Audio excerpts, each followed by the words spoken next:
بسم اللہ الرحمن الرحیم۔ لاکھوں کروڑوں درود و سلام نبی کریم صلی اللہ علیہ وسلم اور ان کی آل پر۔ السلام علیکم ناظرین۔ عرب میں ایک پہلوان تھا، رکانہ ان کا نام تھا۔ وہ بڑے زبردست پہلوان تھے اور مشہور یہ تھا کہ یہ آدمی 1000 آدمیوں سے مقابلہ کر سکتا ہے۔ بہت ہی قومی تھے۔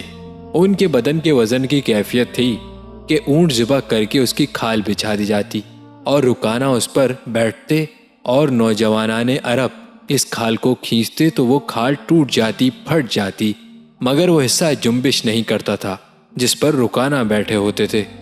حضور اکرم صلی اللہ علیہ وسلم نے ان کے سامنے اسلام پیش کیا اور فرمایا، رکانہ، آخرت آنے والی ہے، کیوں اپنی عمر ضائع کر رہے ہو؟ اسلام قبول کر لو اور اللہ تعالیٰ کی طرف متوجہ ہو جاؤ۔ انہوں نے کہا کہ اے محمد، میں نہ تو کوئی عالم و فقیہ ہوں نہ سمجھدار، میں تو ایک پہلوان ہوں، مجھ سے کشتی لڑو، اگر آپ نے مجھے پچھاڑ دیا تو آپ کا دین قبول کر لوں گا۔ آپ نے فرمایا بسم اللہ۔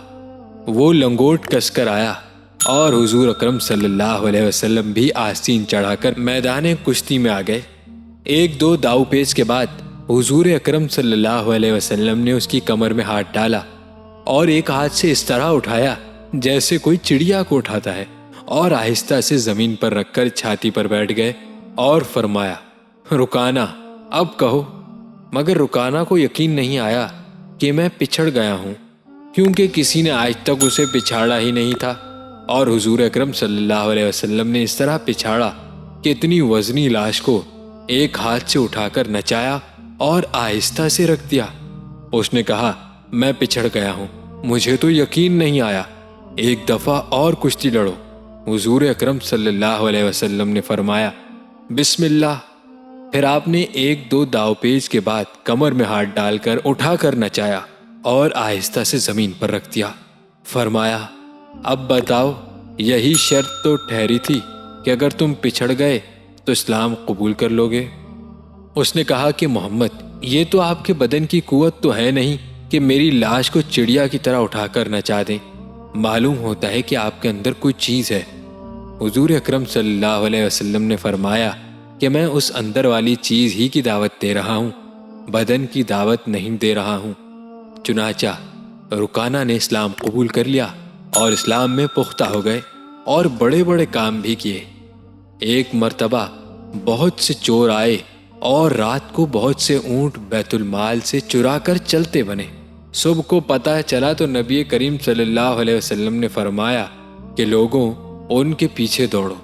رکانہ نے کہا کہ میں تنہا کافی ہوں، چور رات میں ہی نکل کھڑے ہوئے تھے اور تیزی سے بھاگے جا رہے ہوں گے، معلوم نہیں کتنے دور چلے جا چکے ہوں گے۔ رکانہ دوڑ پڑے اور راستے میں ان کو تھام لیا اور کہا کہ سامان اور اونٹ لے کر واپس چلو۔ چنانچہ ان کو پکڑ کر لائے تو حضور اکرم صلی اللہ علیہ وسلم نے ان کو سزائیں دی۔ کہنے کا مقصد یہ ہے کہ بہت سے لوگوں کے دل میں حق آ جاتا ہے، اگر تعصب نہ ہو اور واقعی حق طلبی ہو تو حق ضرور کھل جاتا ہے۔